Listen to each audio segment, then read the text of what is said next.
Boleh dengar tak? Tolong respon. Boleh dengar tak? Boleh. Okay, so hari ni kita akan sambung kita punya topik Kita punya topik untuk bab yang keempat. Okay, untuk bab yang keempat iaitu bagi subtopik 4.2.2 penggunaan pernyataan function. Okay, buku teks muka surat 170. Okay. Okay, kalau ada buku teks awak boleh keluarkan muka surat 170. Okay, dan kalau ingat lagi minggu lepas, bukan minggu lepas lah, 2 minggu lepas. 2 minggu lepas kita dah belajar, okay, kita dah belajar tentang apakah itu function dan juga procedure.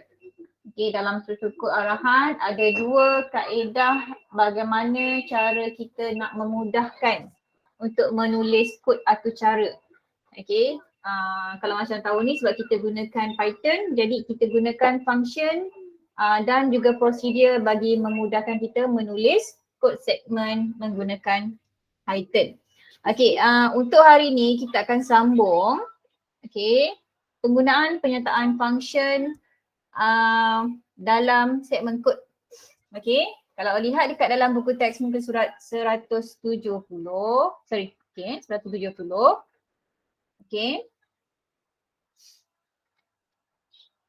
Okay, function. Okay, bagaimana cara kita nak menggunakan function dalam segmen kod? Okay, di mana function dia boleh dibahagikan kepada dua. Okay, macam yang minggu lepas saya beritahu kan. Okay, function dia ada dua. Iaitu yang pertama sekali adalah built-in function. Okay, iaitu fungsi dalaman, dan yang kedua adalah user-defined function. Okay, di mana ia adalah fungsi yang dihasilkan sendirilah. Okay, dihasilkan sendiri oleh siapa?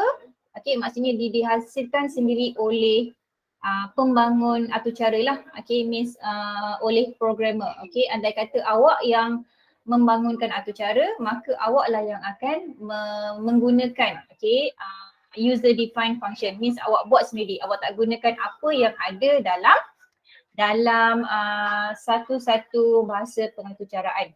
Okay, sebenarnya ada banyak jenis built-in function. Okay, kalau dekat dalam aturcara dia ada banyak built-in function. Okay, saya tunjukkan.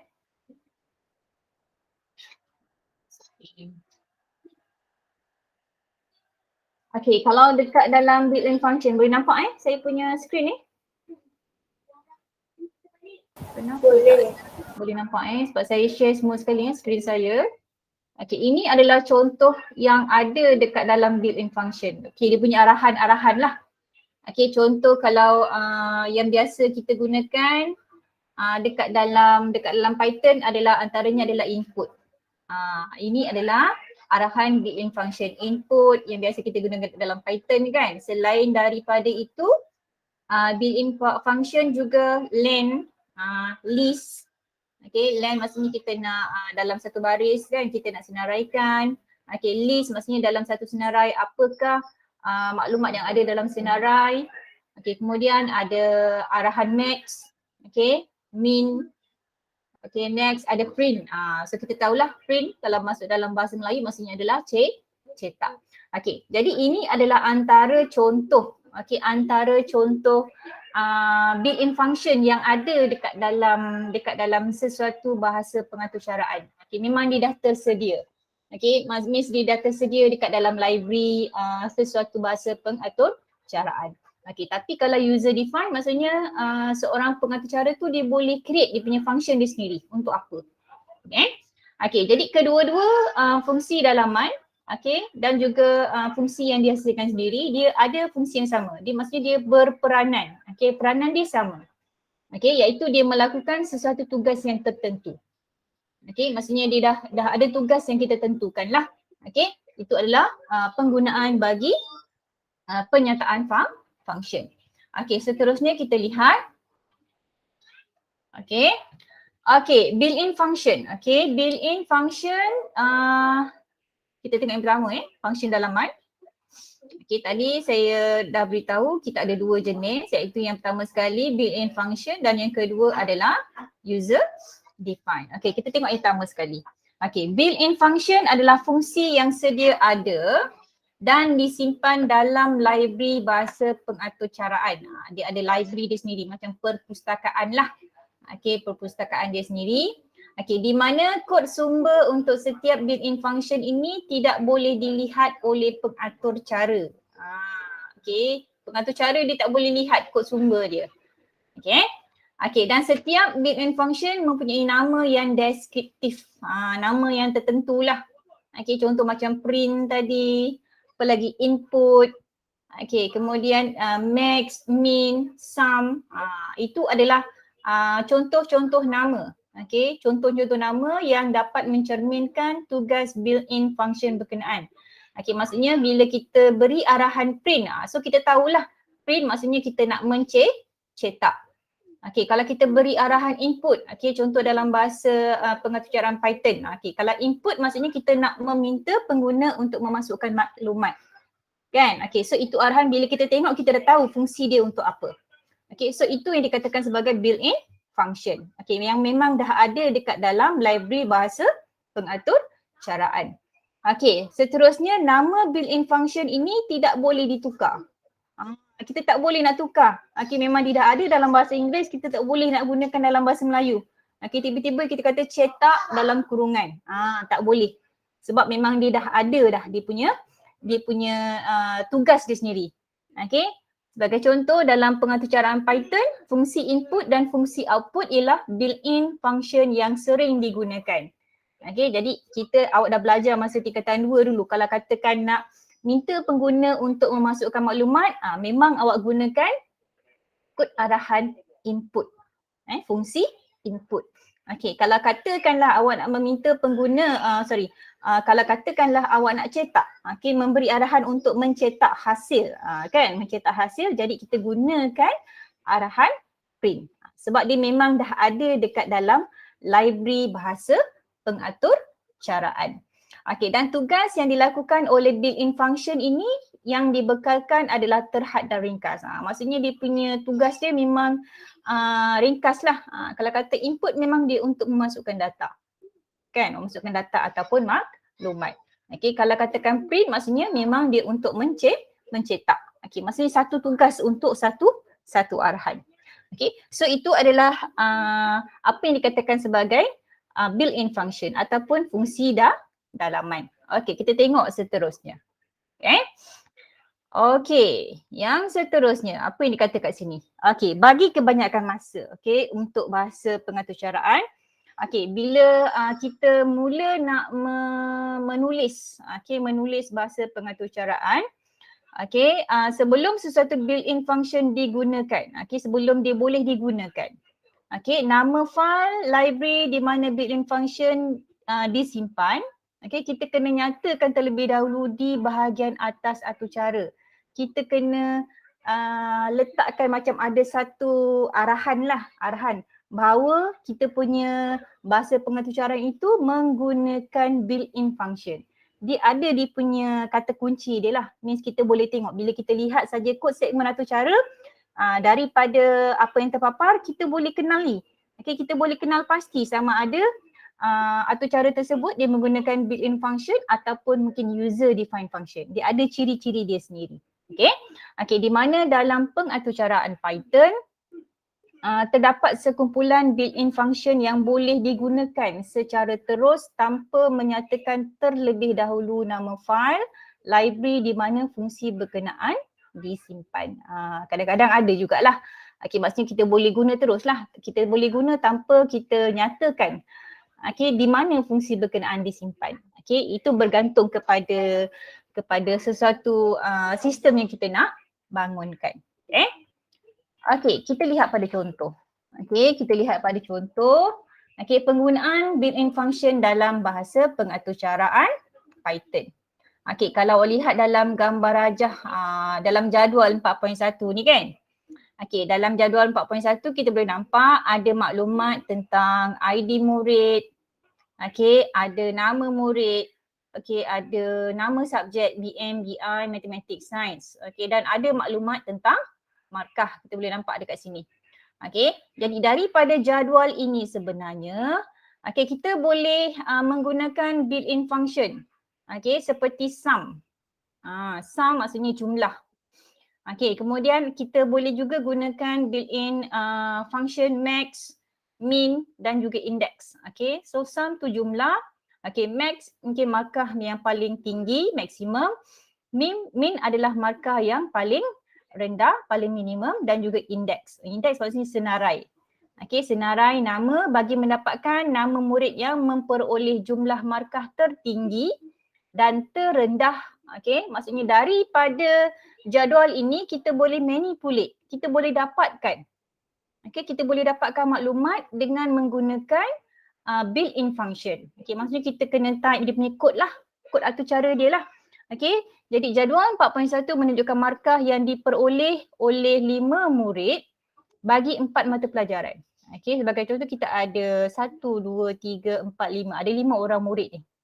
Okay, dan setiap murid dia ada markah untuk 4 subjek. Okay, jadi kita lihat contoh atau cara. Okay, daripada maklumat jadual tadi, kita kena simpan markah murid dalam senarai masing-masing. Sebab tadi kan dekat dalam jadual kita ada 5 orang murid kan. Ada murid ID 001 Ali bin Azmi, Aminah binti Yusof, Chong Yiling, Dayang Minsu dan juga Dennis.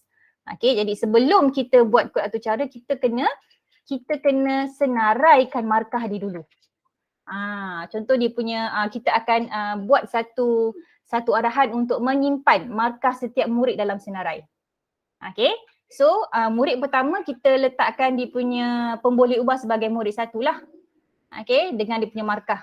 Maksudnya dia duduk dekat dalam dia punya list dia, senarai markah dia. Ini markah untuk BM, BI, Maths dan juga Sains.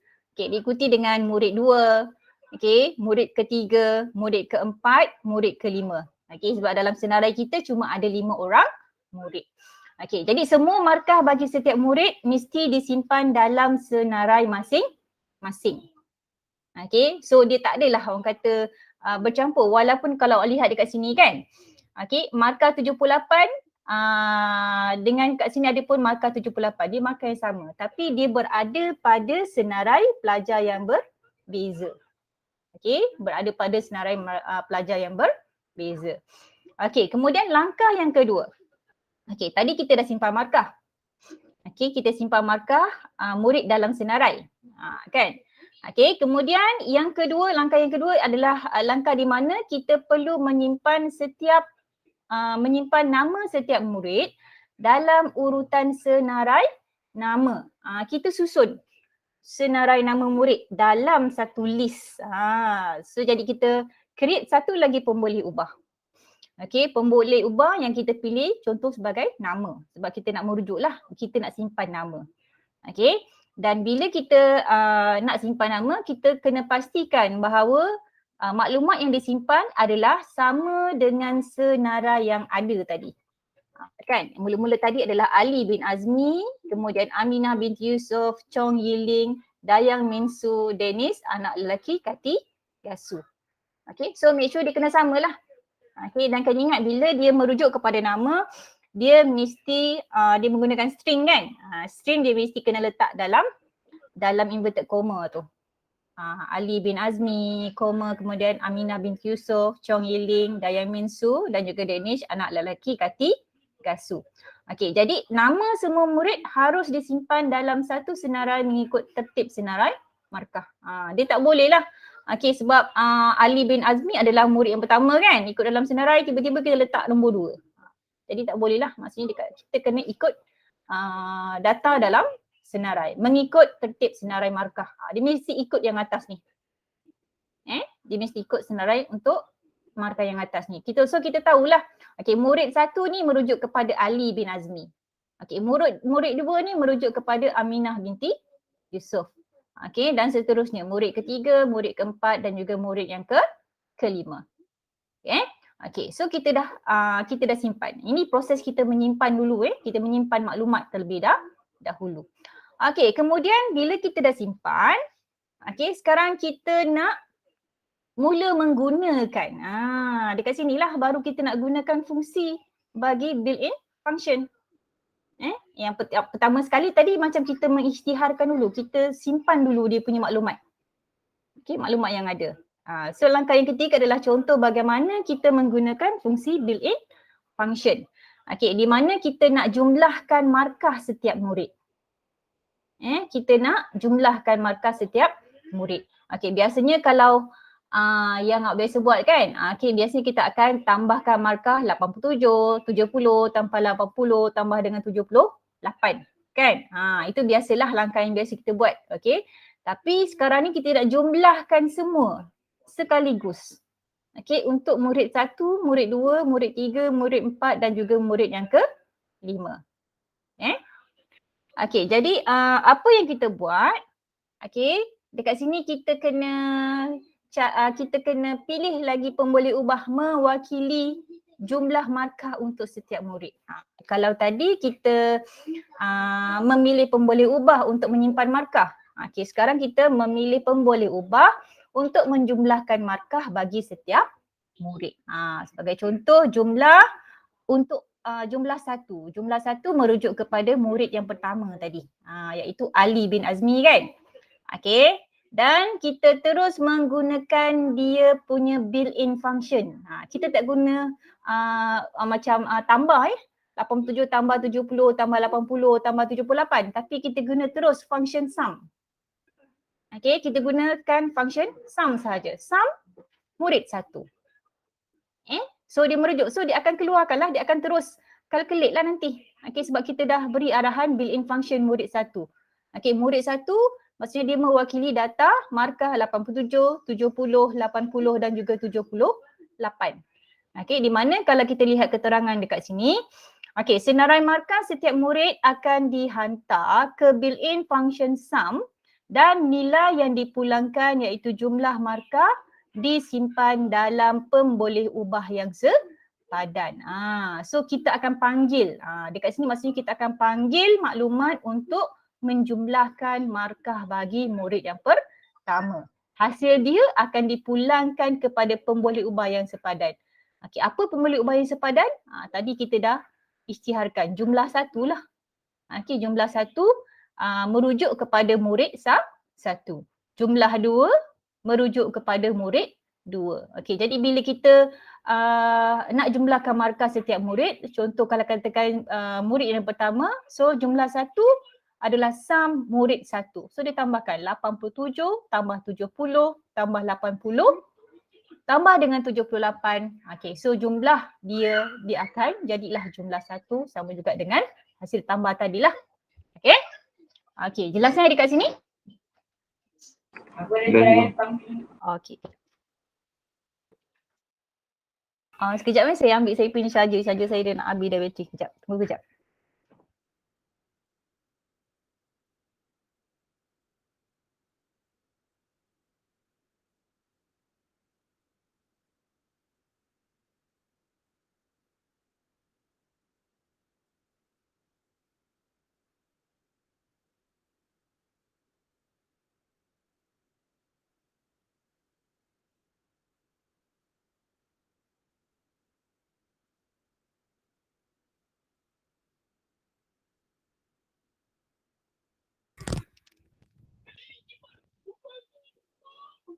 Hello? Boleh dengar saya Boleh cukup. Okey, so kita sambung. So dekat sini boleh nampak bagaimana cara kita gunakan built-in function. Dia tak macam cara yang kita buat, kalau macam cara yang kita selalu senaraikan nak cari hasil tambah, kita terpaksa tambahkan markah pertama, markah kedua, ketiga, keempat, kelima dan seterusnya. Maksudnya kita tambahkan dia punya angka kan. Okey, tapi dekat sini bila tadi kita dah simpan dulu dia punya markah dalam satu senarai, jadi kita panggil saja dia punya pemboleh ubah untuk senarai untuk setiap pelajar. Jadi kita tak perlulah panggil dia punya nilai angka yang ada dekat dalam ni. Kita tak panggil satu-satu, kita just panggil nama murid 1 sebab kita dah berikan dia punya pemboleh ubah dia mewakili nilai-nilai ini. Maksudnya itu lebih mudah lah. Okey, bagaimana kita menggunakan built-in function untuk sum. Okey, itu contoh yang pertama. Okey, sekarang kita cuba lihat contoh yang kedua. Okey, contoh yang kedua kalau awak lihat. Okey, Okey, menyimpan jumlah markah setiap murid dalam senarai jumlah. Okey, kita nak, mana senarai ni? Okey, menyimpan jumlah markah setiap murid dalam senarai jumlah. Okey, di mana kalau tadi, okey, kita punya pemboleh ubah tadi ada pemboleh ubah jumlah 1. Okey, itu untuk setiap murid Contoh kalau katakan jumlah 1 ni dia mewakili kepada murid yang pertama. Okey, tapi sekarang ni kita nak jumlah semua. Okey, markah bagi setiap murid. Okey, jadi kita kumpulkanlah. Kita pilih satu nama pemboleh ubah. Okey, pemboleh ubah ni dia mewakili markah-markah bagi murid yang pertama iaitu jumlah 1. Okey, markah bagi murid yang kedua iaitu jumlah 2. Okey, markah bagi murid yang ketiga, murid yang keempat dan juga murid yang kelima. Okey, jadi ini adalah jumlah markah setiap murid yang disimpan dalam satu senarai yang kita namakan sebagai jumlah. Okey, dan kedudukan jumlah markah adalah mengikut tertib. Nanti dia akan terus kira kedudukan markah mengikut tertib. Okey, setelah kita menyimpan jumlah markah bagi setiap murid dalam satu senarai yang kita panggil sebagai pemboleh ubah jumlah Okey, dalam pemboleh ubah jumlah, okey, kita boleh gunakan satu lagi built-in function. Okey, built-in function ada dua ada dua sebenarnya. Kita boleh mula gunakan built-in function menggunakan function max dan juga function min. Okey, di mana untuk function max, okey, dia akan memulangkan markah tertinggi dan function min dia akan memulangkan markah terendah dalam senarai jumlah. Jadi cara dia menulis tu senang je. Okey, maksudnya kalau kita nak cari markah tertinggi, kita cuba create satu pemboleh ubah. Mungkin tertinggi ataupun jumlah tertinggi. Okey, mana yang mudah lah. Okey, tertinggi sama juga dengan max jumlah. Sebab kita panggil jumlah ni. So nanti dia akan keluarkanlah siapa yang dapat markah tertinggi. Sama ada murid 1 ke, murid 2 ke, murid 3, murid 4 ataupun murid 5.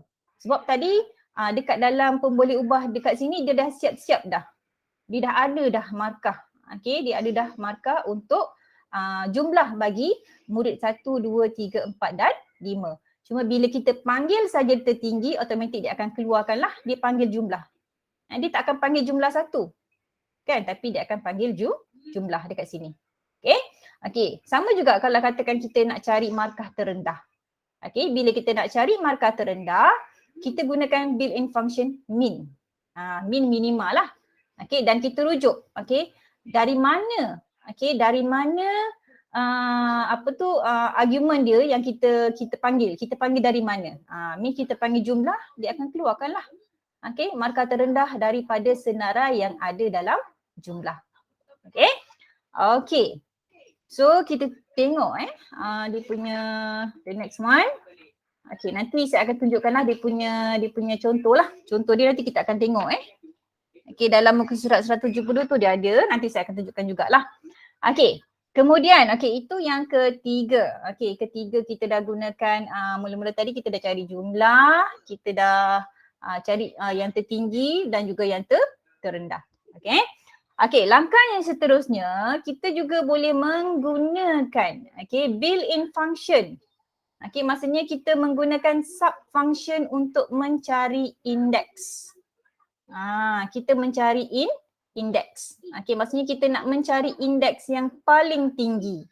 Jumlah markah yang paling tinggi dan juga jumlah markah yang paling rendah. Okey, so inilah dia punya kod segmen dia lah. Okey, arahan bagaimana kita nak memanggil indeks tertinggi daripada senarai yang kita dah ada tadi. Okey, di mana ia merujuk kepada jumlah markah tertinggi dan yang terendah dihantar sebagai argument kepada sub function index. Okey, dan nombor indeks yang dipulangkan disimpan dalam pemboleh ubah masing-masing. Okey. Contoh kalau katakanlah kita nak mencari indeks tertinggi, kita gunakan arahan jumlah dot index. Kita rujuklah tertinggi. So dia akan automatik dia akan keluarkan. Okey, dia akan pulangkan. Okey, pulangkan markah yang tertinggi kepada indeks tertinggi. tertinggi. Okey, kalau kita mencari indeks terendah, kita gunakan arahan jumlah dot indeks terendah. So dia akan pulangkan nilai jumlah indeks terendah. Okey. Okey, ini di mana kita menggunakan sub function untuk mencari indeks. Okey, selain daripada kita mencari indeks tertinggi, kita juga boleh menggunakan sub function untuk mencari nama murid. Maksudnya kita bukan sahaja mencari markah tapi kita juga boleh mencari murid. Siapa yang dapat markah tertinggi? Kan? Kalau yang atas ni tadi kita nak tengok markah yang paling tinggi. Berapa nilai markah yang paling tinggi? Sama ada mungkin 100, mungkin 99 ke? Jadi kita menggunakan arahan inilah, menggunakan indeks tertinggi. Okey, tapi kalau kita nak mencari murid dengan markah yang tertinggi ataupun murid markah yang terendah, okey, jadi kita menggunakan sub function ini. Okey, untuk murid markah tertinggi, kita akan gunakan arahan nama, maksudnya kita panggil daripada yang tadi nama tadilah. Mana nama? Kita panggil daripada sini ni. Kita panggil daripada sini sebab tadi kita dah simpan nama kan? Kita dah simpan nama, senarai nama dalam pemboleh ubah nama. Okey, jadi bila kita nak mencari nama murid yang paling tinggi ataupun murid dengan markah yang tertinggi, so kita rujuk kepada pemboleh ubah nama.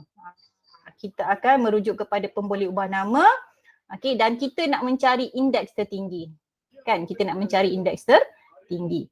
Okey, di mana kalau awak tengok dia punya keterangan, okey, nilai indeks yang disimpan dalam pemboleh ubah. Maksudnya dalam pemboleh ubah yang mana? Sebab kita nak senarai nama kan? Kita nak mencari nama murid kan? Okey, jadi dia akan nilai indeks yang disimpan dalam pemboleh ubah nama ni, okey, digunakan untuk mengesan nama murid yang mendapat jumlah markah tertinggi dan terendah. Jadi kita tak susah-susah nak cari nama murid sama ada Ali ke, Dinesh ke kan, sebab semua senarai nama tadi kita dah letakkan dalam satu pemboleh ubah. Okey, kalau katakan murid terendah, okey, murid dengan markah terendah, kita akan gunakan pemboleh ubah dia tadi nama, kemudian dalam bracket yang bracket yang segi empat tu kita letakkan indeks terendah. Okey, so itu baru kita nak panggil. Kita nak panggil sahaja. Okey. Okey, kalau tadi kita dah simpan dulu, kita ada arahan untuk memanggil. Okey, kemudian yang ketiga daripada yang kita buat tadi, kita boleh cetak. Okey, kita boleh cetak nama beserta markah tertinggi dan juga terendah. Okey, sebagai contoh kita nak cetak, okey, kita nak print murid dengan markah tertinggi. So kita akan tulislah arahan dia. Okey, murid markah tertinggi. Okey, dia akan keluarkan. Okey, siapa markah tertinggi? Dia panggil yang ini sajalah. Dia akan panggil yang ini saja. Okey, memperoleh jumlah markah tertinggi. Iaitu, tertinggi merujuk kepada apa? Tertinggi kalau kita tengok tadi, dia merujuk kepada markah tertinggi yang ni. Dia merujuk kepada yang ini. Kita dah tetapkan dia punya nama pemboleh ubah. Kan? Okey. Markah tertinggi ni dia merujuk kepada sub function untuk kita mencari nama murid. Dia akan paparkan nama murid dekat sini. Dekat sini dia paparkan nama murid. Okey, kemudian dekat sini dia akan paparkan markah. Sama juga dengan untuk mencetak markah murid terendah. Okey, murid markah terendah, so dia akan paparkan nama. Dia akan paparkan nama kita sebab kita dah letakkan dia punya senarai dia. Okey, memperoleh jumlah markah terendah iaitu terendah. Terendah merujuk kepada list dekat dalam jumlah markah tadi. Okey?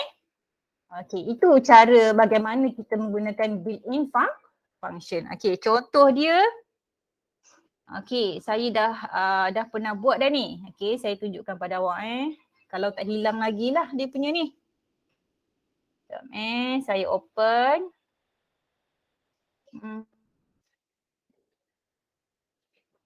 Python. Sekejap built-in function yang mana satu saya tak ingat lah. Apa tajuk dia? Markah min max. Okey. Okey, ini ini sama macam yang dekat dalam buku teks yang saya tunjuk awak tadi. Nampak kan? Nampak cikgu. Boleh nampak kan? Okey. So yang pertama tadi, yang ini kita menyimpan markah setiap murid. Arahan untuk kita simpan. Means kita dah buat dia punya tapak dia. Kita buat tapak dia untuk simpan nama murid dengan markah dia. Kita simpan markah bagi setiap murid. Kemudian ini adalah tapak di mana kita senaraikan nama murid. Okey, ini yang ketiga, kita jumlahkan markah bagi setiap murid. Okey, yang keempat, contoh kita nak jumlah. Yang ini kita jumlahkan markah saja. Sekarang kita nak jumlah keseluruhan. Ada beza yang ketiga dengan keempat ni. Ini jumlah untuk setiap murid, tapi yang keempat ni adalah jumlah keseluruhan. Okey, yang ke berapa ni? Yang kelima 1, 2, 3, 4, 5. Yang kelima ni, yang kelima ni kita menggunakan built-in function. Yang ini kita nak mencari markah tertinggi. Seterusnya kita nak mencari indeks dia, kedudukan indeks maksudnya kedudukan lah, indeks tertinggi dengan indeks terendah. Okey, yang ketujuh maksudnya kita nak menggunakan sub function untuk mencari nama murid. Kita nak kenal pasti. Okey, murid dengan markah tertinggi ataupun murid dengan markah terendah. Okey, dan akhir sekali adalah bagaimana cara kita mencetak menggunakan built-in function untuk memaparkan nama murid berserta dengan dia punya markah tertinggi ataupun markah terendah. Okey, sebagai contoh bila saya run dekat sini kan. Okey, bila kita run, kita akan nampak lah. Okey, daripada senarai tadi kan. Okey, Dennis ini adalah Chong Yiling. Chong Yiling, kalau kita senaraikan Chong Yiling ni adalah pelajar yang keberapa ni? Yang ketiga dia adalah pelajar yang ketiga. Dia mendapat markah yang tertinggi. Maksudnya bila kita tambahkan 74 tambah 85 yang ni. Pelajar yang ketiga kan? 74, 85, 90. Dia akan dapat 334. So boleh lihat dekat sini arahan dia. Okey. Chong Yiling ni. Chong Yiling ni maksudnya adalah murid markah tertinggi, dipaparkan. Nampak tak? Murid markah tertinggi maksudnya dipaparkan nama murid tersebut. Okey, daripada senarai mana? Daripada senarai nama dekat sini Okey, murid yang paling tinggi. Okey, kemudian tertinggi. Okey, saya besarkan sikit dekat sini Okey, tertinggi ini. Tertinggi ini merujuk kepada markah yang Chong Yiling dapat. Iaitu 334. Dipanggil daripada mana? Dipanggil daripada markah tertinggi dekat sini lah. Okey. Dipanggil daripada markah tertinggi dekat sini. Okey, kemudian barulah dia akan paparkan. Sama juga macam Dennis. Okey, contoh kalau katakan saya letaklah kedudukan markah dia saya ubah dikatakan 90 dia. Jadi dia ubah tak? 90. Dekat sini saya tukar markah 90 jugalah. Ini katakan markah dia 100. Okey, yang ini katakan markah dia adalah 100. Kita nak tengok kedudukan nama pelajar tu dia berubah ataupun tidak. Okey, saya save dulu. Okey, saya run. So nampaklah dekat sini ada perubahan kan? Maksudnya sekarang kalau tadi kita tengok Chong Yiling adalah dengan markah pelajar tertinggi adalah 334.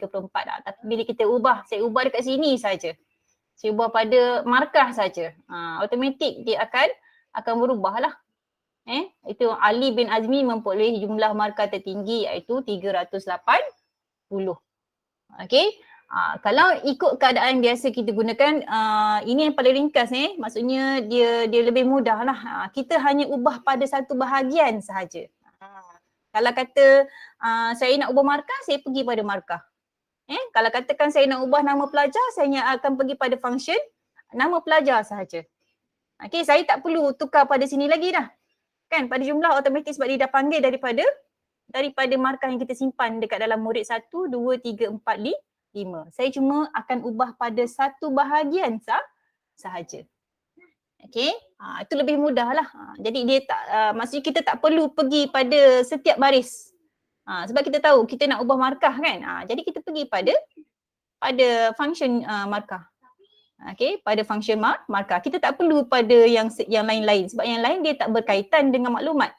Okey, bila kita nak ubah maklumat kita pergi pada di mana kita simpan dia punya maklumat yang kita perlukan tadi. So boleh nampak penggunaan bagi function.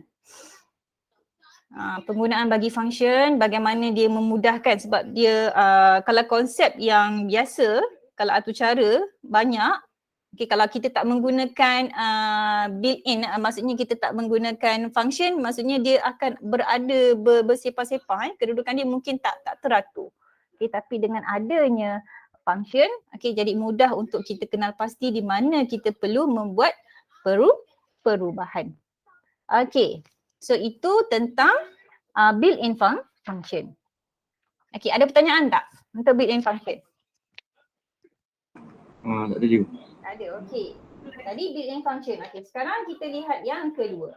Boleh lihat perbezaan antara built-in function dengan user define. Kita lihat dalam buku teks muka surat 172. Tadi saya tunjukkan yang ada dekat dalam library kita just panggil saja. Kita tak perlu nak define. Yang kedua kita panggil sebagai user define. Apa yang dikatakan sebagai user define? User define function ialah satu set arahan yang ditulis oleh pengatur cara. Kalau saya yang buat atur cara, so saya lah. Tapi kalau katakan awak yang buat atur cara tu, maksudnya awak lah yang akan menghasilkan sendiri dia punya arahan. Awak yang mencipta arahan. Di mana ditulis oleh pengatur cara untuk melaksanakan sesuatu tugasan khas yang akan berulang dalam atur cara utama. Kalau tadi memang dah ada macam yang arahan macam ni kan, arahan yang macam murid markah tertinggi ni, contoh macam jumlah indeks ni. Jumlah indeks tu memang dia dah ada dekat dalam library. Memang dah ada dekat dalam library. Itu arahan yang memang dah ada dekat dalam library. User define function yang ditulis juga perlu mempunyai nama yang deskriptif. Jadi sebelum kita nak menulis dia punya user define tu, kita kena gunakan nama yang orang boleh faham. Orang boleh faham. Jangan kita pilih nama yang kata yang tak sesuai dengan maksud yang kita nak buat. Iaitu nama yang boleh mencerminkan tugasnya. Kalau katakanlah kita nak suruh kira means dia mestilah dia punya hasil memang kira lah. Dia tak boleh kalau katakan jumlah tiba-tiba jadi hasil dia mungkin sebab mungkin hasil tambah. Hasil tambah maksudnya dia mesti bertambah lah kan. Tiba-tiba jadi kalau hasil tambah tiba-tiba jadi berkurang dia punya nilai. Dia tak boleh lah.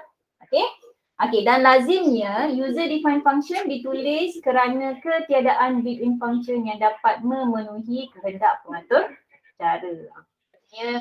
Pengatur cara ni mungkin dia pilih satu, mungkin dia nak buat satu program yang mungkin dia sendiri yang bina sendiri kan. Jadi dia adalah dia punya ciri-ciri yang memang tak ada dekat dalam library sesuatu bahasa pengatur cara. Jadi dia terpaksa create satu nama yang mewakili apa sistem yang dia nak bangunkan. Jadi seperti built-in function, user define function dia boleh menerima argument dan memulangkan nilai kepada atur cara yang memanggilnya. Argument macam yang ni lah tadi ni. Argument ni bila kita panggil kan, dekat dalam ni sebenarnya argument, kita panggil apa? Contoh kalau katakan max ni kita panggil argument dia adalah argument jumlah. So kita dapatlah dia punya senarai jumlah tu. Itu yang dipanggil sebagai argument. Seterusnya kita lihat. Contoh dekat dalam buku teks muka surat 172, contoh 4.9 boleh lihat. Penggunaan user define function yang mengira kuasa 2 dalam bahasa pengatur caraan. Kita melibatkan matematik lah ni. Contoh sebab kita nak buat pengiraan kuasa 2. Kuasa 2 ni tak ada dekat dalam library Dia tak ada dekat dalam library. So cara dia bagaimana? User define function kuasa 2. Apa dia punya kegunaan dia?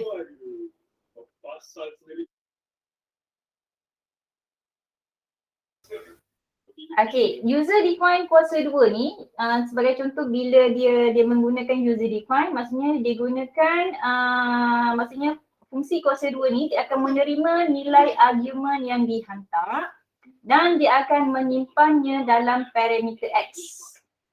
Okay, dia akan simpan dalam parameter X. Okay, kemudian tugas dia seterusnya dia akan mengira nilai X kuasa 2.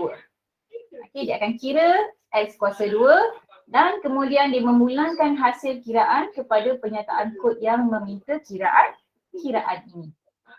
Maksudnya ini adalah di mana kita mula menggunakan user define. Okay, maksudnya fungsi yang mengira kuasa 2. Okay, so kita akan define. Means kat sini kita define kuasa 2. Okay, kuasa 2 apa? Kuasa 2 X. Dia mewakili ni lah. Okay, X ni adalah dia punya parameter. Parameter X. Okay, kemudian bila kita masukkan nilai X, dia akan memulangkan, dia akan return X kuasa X. X kuasa X. So ini adalah fungsi yang mengira kuasa 2 lah. Kita define dulu. Kemudian selepas kita dah define dia punya fungsi, dia akan masuk kepada bahagian utama atau cara. Dia akan masuk kepada bahagian utama atau cara di mana dekat sini dia akan mula meminta pengguna untuk memasukkan satu nombor. Dia akan minta pengguna untuk memasukkan satu nombor. Sebagai contoh kita isytiharkan macam biasalah. Boleh ubah nombor. Kemudian arahan dia integer sebab nombor mesti integer kan. Integer input. So kita beri arahan kepada pengguna masukkan satu nombor integer. Integer ikut lah. Nanti dia masukkan nombor berapa. Kemudian ini baru arahan yang pertama. Kemudian yang ketiga dia akan memanggil fungsi. Fungsi apa yang dia panggil? Fungsi kuasa 2 yang dia dah define tadi. Masa mula tadi kan dia dah define dulu kan. Dia akan buat panggilan fungsi. So dia akan tetapkan satu pemboleh ubah dengan nama nombor kuasa. Nombor kuasa lah. Nombor kuasa sama juga dengan kuasa 2 nombor. Kuasa 2 nombor maksudnya dia panggil parameter nombor yang ni. Dia akan panggil norm ni. Dia akan panggil norm. Kemudian selepas dia dah buat panggilan, ini cara dia panggil lah kan. Kemudian dia akan cetak. Dia akan cetak kuasa 2 bagi norm. Norm tu adalah nombor yang dimasukkan oleh pengguna. Kan? Norm merujuk kepada nombor yang dimasukkan oleh pengguna ialah nombor kuasa. Nombor kuasa maksudnya adalah dia punya apa tu? Dia punya macam dia punya pengiraan dia lah. Dia punya pengiraan. Jadi penyataan kod ini akan memanggil function kuasa 2 dan menghantar nilai dalam pemboleh ubah norm. Dia panggil function kuasa 2. Dia akan panggil function kuasa 2. Di mana kuasa 2 ni? Function yang atas tadi kita dah define kan mula-mula tadi. Kita define dekat atas kuasa 2. Kemudian kita akan menghantar nilai dalam pemboleh ubah norm. Nilai dalam pemboleh ubah norm. Itu yang pertama. Seterusnya dia akan terima nilai yang dipulangkan oleh function kuasa 2 dan umpukkan kepada pemboleh ubah norm kuasa. Diletakkan kepada jawapan dia lah. Dia akan beri tekan jawapan dia. Kuasa 2 bagi norm ialah norm kuasa. Itu dia punya contoh bagaimana kita menggunakan user define function. Dia ada beza dia tak sama macam yang tadi built-in function. Sekarang saya tunjukkan contoh dia. Contoh pun saya pernah buat juga sebab yang ni tahun lepas punya kan saya ada buat. Saya tunjukkan pada awak lah. Sekejap saya open. Kuasa 2 kejap. Kuasa, yang ni. Kalau awak lihat kan sama kan dia punya ni. Sama macam dekat dalam buku teks kan. Sama saja kan? Okey, pertama sekali kita akan define dia punya fungsi, fungsi mengira kuasa 2. Okey, apa nama dia punya fungsi dia adalah kuasa 2 sebab kita define. Kita sebagai pengatur cara. Contoh macam saya sebagai pengatur cara, saya nak define, okey, nak buat kalkulator, nak mengira kuasa 2. So ini dia punya fungsi dia. Okey, kemudian bahagian utama atur cara, saya akan minta pengguna untuk memasukkan satu nombor integer. Saya dah tetapkan dia punya pemboleh ubah dia adalah norm. Okey, kemudian panggilan fungsi maksudnya saya akan menggunakan, okey, dia punya fungsi kuasa 2 untuk mendapatkan, okey, kuasa 2 bagi nombor yang pengguna masukkan. Okey, so saya cuba run Saya cuba run. Okey, kita cuba run. Tengok kat sini Okey, masukkan satu nombor integer. Okey, maksudnya dia akan run yang bahagian ini. Dia akan run yang bahagian ini. Dia akan running. Okey, masukkan satu nombor integer. Okey, so katakan saya sebagai pengguna, saya akan masukkan nilai nombor 7. Okey, bila saya masukkan saja nombor 7, okey, dia akan fungsi tu akan dipanggil. Okey, fungsi yang ni, kuasa 2 tu dia akan panggil dekat sini. Okey. Okey, automatik. Okey, kuasa 2 bagi 7 adalah 49. Okey, maksudnya 7 kuasa 2. 7 kuasa 7 7 kuasa 2, sorry bukan 7 kuasa 7. 7 kuasa 2 adalah 49. So itu cara bagaimana dia panggil. Okey, panggilan fungsi, dia akan panggil fungsi yang kita dah define dekat atas. Itu kuasa 2 kan?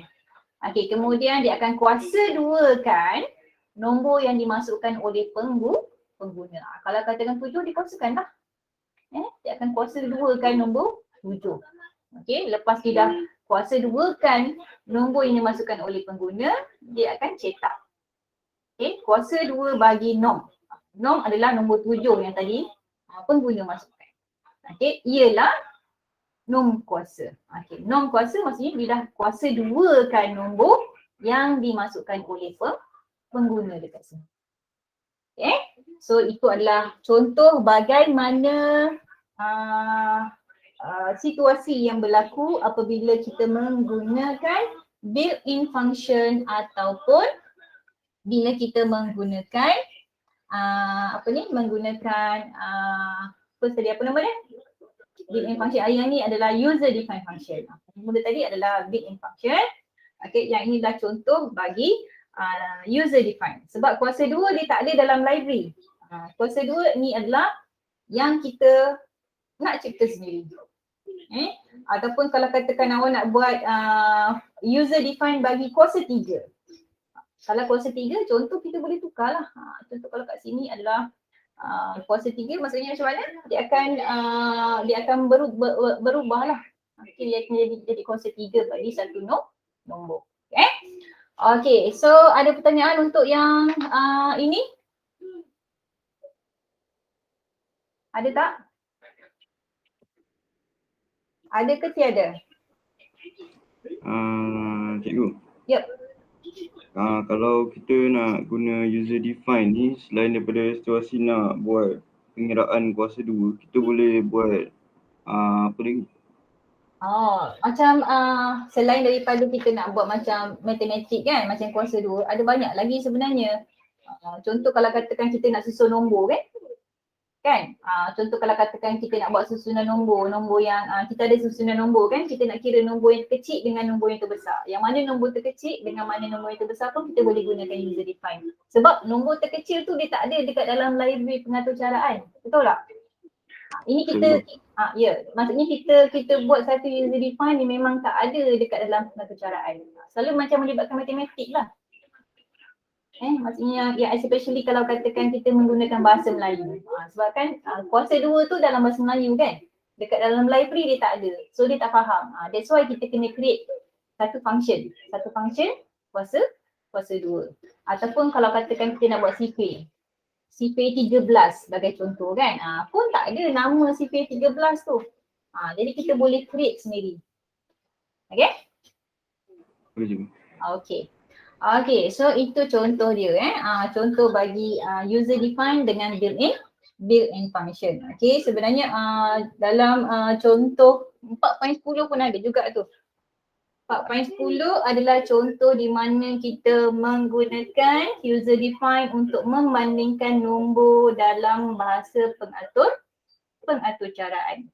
Okay, pengaturcaraan di mana dibuat apa ni kat sini Okay, contoh 4.10. Yang ini tadilah. Okay, yang ini kuasa 2 kuasa 2. Okey, ini yang contoh tadilah. Okey, contoh tadi. Okey, kita tengok yang 4.10. Okey, 4.10 adalah penggunaan user define yang membandingkan dua nombor dalam bahasa pengaturcaraan.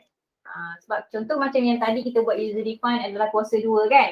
Dia tak ada dalam library pengaturcaraan Python. Contoh kalau katakan kita nak bezakan antara dua nombor, mana satu yang besar, mana satu yang kecil pun dia tak ada. Dia tak ada dalam library. So sebagai pengaturcara kita kena create satu nama. Okay, kita kena create satu nama ataupun nama function. Okay, untuk kita tentukan nombor yang besar dengan nombor yang kecil. Okay, sebagai contoh dekat sini. Okay, kita boleh lihat. Okay, means kita create satu nama fungsi dia. Okay, dekat sini dia beri nama fungsi dia adalah def besar kecil. So dia punya nama fungsi adalah besar kecil. Okay, bila besar kecil maksudnya dia mesti ada dua nombor lah. Okay, dua nombor. Parameter yang diwakili adalah X dengan Y. Okay, so dekat sini kita boleh lihat sebenarnya dekat dalam yang bahagian pertama ini. Okay, dia akan memanggil fungsi besar kecil serta menghantar dua nilai kepada pemboleh ubah X dengan Y. So kita ada dua pemboleh ubah ni. Okay, pemboleh ubah yang pertama adalah X, pemboleh ubah kedua adalah Y. Okay, kemudian nilai yang dipulangkan akan diumpukkan kepada senarai besar kecil. Dia akan umpukkan, bila dia dah bandingkan dia akan pulangkan balik semula kepada senarai besar kecil. Okay, dan kemudian nilai itu akan dipaparkan. Okay, so bila kita dah masukkan dia punya pemboleh ubah X dengan Y, okay, dia akan ada syarat lah. Okay, jika X lebih besar daripada Y, dia akan return lah. Ikutlah nombor X tu berapa, Y tu berapa. Okay, sebaliknya, okay, dia akan return terbalik lah. Mungkin kalau katakan X lebih besar daripada Y, katakan X kita masukkan 10, okay, Y kita masukkan 5. Katakan X tadi 10, Y adalah 5, so dia akan return 10, 5.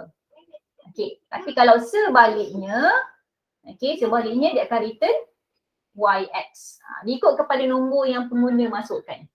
Diikutkan kepada pengguna, apa nombor yang pengguna masukkan. Ini baru bahagian kita define dulu. Kita define dia punya syarat dia. Okay, kemudian yang bahagian yang kedua maksudnya bahagian di mana kita meminta pengguna untuk memasukkan nilai. Contoh kalau katakan kita meminta pengguna untuk memasukkan dua nombor, kita tetapkanlah. Okay, A adalah kita minta masukkan nombor integer yang pertama. Okay, B adalah kita masukkan integer yang kedua. Okay, kemudian kita akan membuat panggilan. Panggilan kepada user define function. Okay, tadi user define dia adalah besar kecil. Sekarang kita nak panggil, kita nak paparkan sekali. Okay, besar kecil sama juga dengan besar kecil. Besar kecil masih dekat sini lah dia punya nilai dia ni kan. Okay, A dengan B. So, kemudian kita akan printkan nombor. Okay, nombor merujuk kepada nombor yang kita nak paparkan. Okay, besar akan rujuk kepada dekat sinilah mana nombor yang paling besar. Okay, sama ada A atau B. Okay, kalau katakan A yang kita masukkan lebih besar, so dia akan paparkan A. Okay, so dekat sini saya akan cuba tunjukkan dia punya dia punya result dia. Okay, dia punya result sama juga macam tadi. Okay, sekejap saya ambil contoh dia. Ini dekat contoh besar kecil. Sekejap ada ke tak? Susun untuk. Kan tak ada lah saya rasa.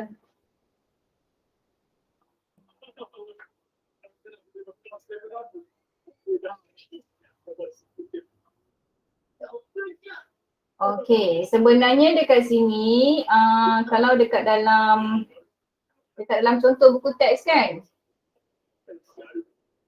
Saya takut nanti awak keliru kalau dekat dalam buku teks.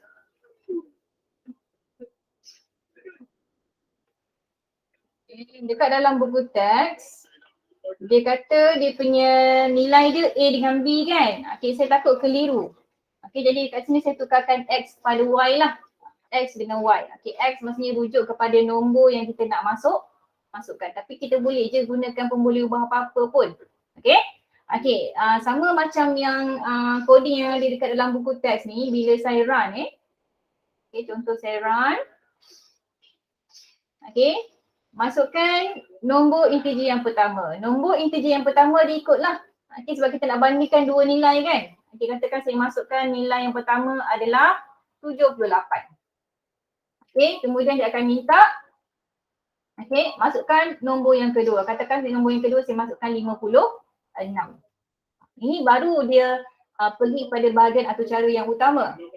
Okey, kemudian bila dia dah pergi pada atur cara yang utama, saya tekan saja enter, automatic dia akan bandingkan, dia akan buat panggilan user define. Okey, dia akan mula berbandingkan nombor yang paling besar ataupun nombor yang paling kecil. Tadi nombor yang pertama saya masukkan adalah 78. Kan? So dia akan panggil yang define besar kecil tadi. Okey, 78. Okey, if X lebih besar daripada Y. Okey, 78 lebih besar daripada Y. So dia akan paparkan 78 lebih besar daripada 56. Okey. So dekat sini dia akan panggil lah. So dia akan paparkan macam ni. Okay, itu cara bagaimana dia dia keluarkan, keluarkan menggunakan user defined function. Okay. Itu contoh yang kedua yang berkenaan dengan penggunaan user define. Okay. Seterusnya kita akan pergi kepada, kita akan lihat persamaan dan perbezaan. Apa beza dan apa yang sama antara user define dengan built-in function. Okey.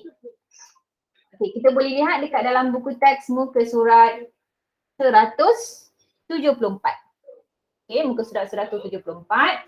Okey, di mana kita lihat yang dia punya persamaan terlebih dahulu ni. Okey. Persamaan dia pertama sekali. Okey, dia mempunyai nama. Okey, dia mempunyai nama. Okey, pada dia punya bahagian pengepala dia. Dia ada dia punya pengepala dia. Okey, contoh kalau katakan yang ini kan. Dia ada def kuasa 2. Okey, ini katakan untuk user define. Okey. Okey, seterusnya kalau yang ini adalah contoh bagi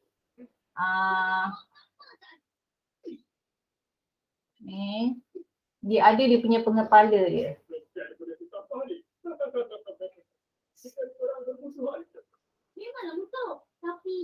Okey, dia ada bahagian pengepala dia. Okey, itu yang pertama. Yang kedua dia ada mempunyai badan. Okey, dia mempunyai badan. Okey, dia ada mempunyai badan. Dan yang ketiga, dia mempunyai pernyataan return. Return maksudnya dia akan kembalikan nilai lah. Okey, contoh kalau yang ini kan untuk user define kan. Ni kan, dia ada kepala dia. Kemudian yang kedua tadi dia kata apa? Dia mempunyai badan function. Dia ada set arahan dia. Okey, dan yang ketiga dia ada mempunyai pernyataan return. Maksudnya dia memulangkan nilai. Okey, itu dia punya persamaan antara built-in function dengan user defined function. Okey, kemudian dia punya perbezaan. Okey, perbezaan antara user defined dengan built-in Okey, user defined dengan built-in.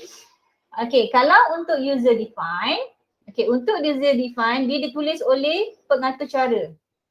Okay, pengatur cara yang buat sendiri. Okay, kita tulis sendiri. Yang kedua, dia boleh ada atau tanpa argument. Dia boleh ada atau tanpa argument. Okay, maksudnya argument yang berada dalam ni lah. Okay. Yang ketiga, dia boleh diberikan sebarang nama yang tidak bercanggah dengan kata-kata kunci dalam bahasa pengatur caraan. Maksudnya yang kita boleh faham lah. Okay, contoh kalau dekat sini kan user define, maksudnya kita nak mencari nombor besar dengan nombor kecil. Kita tahu lah besar kecil kan. So kita tahu dia macam buat perbandingan antara dua. Okay, sama ada besar ataupun kecil. Okay, sama juga macam kalau katakan yang untuk yang apa ni built-in function. Okay, kalau katakan built-in function maksudnya kalau yang ini murid markah tertinggi. So kita tahu kita nak cari murid dengan markah tertinggi. Okay, itu dia punya perbezaan dia. Okay, yang ketiga apa dia? Yang keempat, kod sumber boleh dilihat dan juga tidak boleh dilihat. Kita boleh lihat kod sumber dia, maksudnya kita tahulah kod sumber macam yang ini kan untuk yang user define, kita tahulah kod sumber dia daripada sini. Kita dah define kan, kita dah define dekat dalam ni, so kita tahu dari mana kita boleh dapat maklumat. Okay, tapi kalau yang menggunakan user define, kita tak tahu di mana kod sumber dia. Macam yang indeks tertinggi tu kan. Sekejap setting ni. Macam indeks tertinggi tu. Macam ni. Nama indeks tertinggi tu, kita tak tahu, maksudnya benda tu dia ada dekat dalam library. Okay, kalau kita tak tengok library dia, kita tak tahu. Kalau kita tak tahu dia punya arahan, kita tak boleh nak buat. Okay, tapi kalau untuk user define, dia dah ada dekat atas, kita tahu dia ambil daripada mana. Okay, itu untuk user define function. Okay, untuk built-in function, dia datang sekali dengan bahasa pengatur caraan. Dia memang arahan tu memang dah ada dekat dalam bahasa pengatur caraan. Sebagai pengatur cara, so kita kena tahulah apa dia punya arahan kalau kita nak menggunakan built-in function. Okay, yang kedua dia perlu argument. Dia mesti perlu ada argument. Maksudnya dekat dalam dia punya apa tu, dekat dalam dia punya contoh macam ni kan, argument ni kita perlu ada. Sebab kita nak panggil muridnya, contoh kalau katakan jumlah satu ni, kita nak jumlahkan murid yang mana. So dekat dalam murid satu mesti ada nilai. Okay, kalau tak ada nilai ni kita tak boleh nak dapat jawapan dia. Kalau kita kosongkan dalam murid satu ni, kita takkan dapat dia punya nilai. Okay. Tapi kalau untuk yang user define tadi, dia tak perlu, dia boleh ada dan dia boleh tak ada. Okay. Okay, yang ketiga, okay, untuk built-in function, nama dia adalah unik. Okay, unik, deskriptif, terpelihara dan tidak boleh diubah. Okay, contoh kalau katakan max, dia mesti max lah, dia tak boleh jadi maxx, dia tak boleh. Okay, kalau katakan sum, dia mesti sum, dia tak boleh jadi yang lain. Okay, so dia memang dah tetap lah nama tu. Okay, dia tak boleh nak ubah. Okay, kemudian kod sumber dia tidak boleh dilihat. Kita tak boleh lihat. Contoh kalau katakan sum tu, kita tak tahu dia punya formula dia macam mana kan. Okay, tapi kalau untuk user define, okay, kita tahulah dia punya formula dia macam mana. Sebab bila kita nak definekan besar kecil, so kita tahu if x lebih besar daripada y, dia akan kembalikan nilai x, y. Sebaliknya dia akan kembalikan nilai y, yx. So kita boleh nampak dekat situ. Tapi kalau kita untuk yang built-in tadi, kita tak nampak dia punya formula tu macam mana kan. Tertinggi dia cuma tuliskan max jumlah saja. Kalau terendah dia cuma paparkan min jumlah saja. Sebab max dengan min ni, dia punya calculation dia ada dekat dalam library bahasa pengatur caraan. Okay, maksudnya sebagai pengatur cara, kita tak tahu dia punya pengiraan tu macam mana. Okay, tapi bila kita menggunakan user define, sebab kita yang create kita punya program, so kita boleh tentukan. Okay, kita boleh tentukan dia punya formula macam mana. So itu dia punya beza antara user define dengan built-in function. Okay, itu yang dikatakan sebagai apa tadi dia kata? Kod sumber tidak boleh dilihat dengan kod sumber yang boleh dilihat. Kita boleh lihat dan kita boleh ubah. Kan? Contoh kalau katakanlah kita nak ubah dekat sini kan, kita nak buat kecil besar. Okay, mungkin X kurang daripada Y, mungkin jadi lain.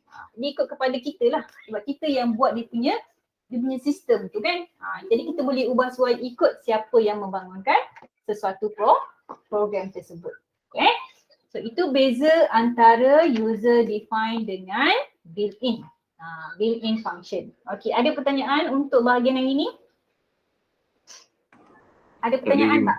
Tak ada Okay, jadi dekat sini saya cuma nak kamu lihat lah. Okay, lihat perbezaan. Okay, tadi saya dah tunjukkan daripada dah tunjukkan yang built-in function. Yang memang dia dah ada dekat dalam library, kita tak boleh nak ubah. Okay, tapi kalau kita menggunakan user define, kita boleh nampak dia punya perbezaan dia. Okay. Okay, so kalau tidak ada sebarang masalah, berapa orang yang hadir hari ni? 1, 2, 3 berapa orang? 6, maksud saya ada 4 awak Hanmini, Lauzini, Nadil, Nur, Farhana. Okay. Okay, tak apalah. Yang ni nanti saya akan masukkan juga dekat dalam saya akan convert dulu video ni kepada dalam untuk YouTube. So nanti bila masa awak boleh tengok balik semula. Okay, dan untuk kelas hari ni saya nak kamu buat nota untuk topik ni. Okay, dan untuk hari esok. Okay, sebagai latihan, sebagai tambahan latihan untuk hari ni buat nota. Okay, tapi saya nak rujuk dalam buku aktiviti pun tak dapat sebab kita tak habis lagi yang prosedur. Kita baru belajar untuk function sahaja. Okay, so tak apalah. Untuk hari ni saya nak kamu buat nota dulu. Okay, buat nota untuk 4.2.2. Okay, minggu depan kita akan masuk kepada topik seterusnya iaitu prosedur. Okay, bagaimana cara kita nak menulis pernyataan function dan juga prosedur. Okay, yang lain macam mana? Farhana, ada masalah tak? Boleh faham tak? Boleh Lauzini? Yo. Boleh Hanmin? Boleh. Okay, good. Okay, so kalau tak ada masalah untuk hari ni tak apa, kita just sambung kepada buat nota. Okay, dan minggu depan juga saya akan keluarkan satu tapak untuk kamu menghantar kamu punya kerja khusus Ingat lagi tak kerja khusus? Macam mana? Apa khabar kerja khusus awak? Nadil? Ingat je. Macam mana? Ya je. Baru habis betul. Baru betulkan Kalau katakan sebelum hantar, kalau nak suruh saya semak dulu boleh juga. Nanti awak tak adalah buat kerja 2-3 kali kan? Okay, Farhana? Saya pun dah siap semua. Semua dah siap Tapi cikgu, saya tak tahu macam mana nak hantar yang dalam bentuk file Python tu. Python tu awak save as Python? Okay. Nanti saya akan nanti saya akan buat dia punya tapak tu kan. Tapak dia nanti upload macam gambar tu dalam bentuk JPEG dan sebagainya kan. Okay, cuma saya nak tanya sama ada awak nak present macam mana ni? Nak present dalam kelas macam ni saja macam mana? Saya rasa mungkin better dalam kelas kot. Boleh tak? Tapi saya dah buat video. Dah buat video. Nadil? Tak apalah, kalau hantar video nanti saya akan paparkan juga. Nanti yang lain boleh tengok lah hasil kerja awak. Okay, Nadil Asma macam mana? Nak live present ataupun macam mana? Tak pasti lagi, tengok macam mana. Okay, nanti kalau awak tak buat live present, miss awak kena buat video lah. Okay, pilihan ada dekat tangan awak, saya beri dua pilihan lah. Okay, Liao Zini? Video Video dah siap dah? belum lagi, okay, tak apa. Ada masa lebih kurang berapa hari? Hari ni 20, ada 10 hari. Sebab tarikh akhir hantar saya kata 30 kan? Ada lagi 10 hari. Okay, Han Min Yin? Han Min Yin macam mana? Video. So yang lain macam mana? Sebelum awak hantar, awak boleh tunjuk pada saya dulu. Saya semak. Nanti kalau katakan perlu ada pindaan, awak boleh buat sebelum awak hantar untuk 30 bulan nanti. Okay, so kalau tak ada apa-apa, kita boleh tamatkan kita punya kelas hari ni. Okay, so tugasan hari ni maksudnya awak kena settlekan awak punya nota buat nota saja, continue. Okay, dan kita akan sambung kelas kita pada hari esok untuk tutorial dan the next 4.2.3 kita akan sambung pada minggu hadapan lah, hari Senin macam biasa. Okay, so pada yang hadir hari ni saya ucapkan terima kasih. Okay, dan saya harap nanti bolehlah awak jemputlah kawan-kawan yang lain yang tak datang.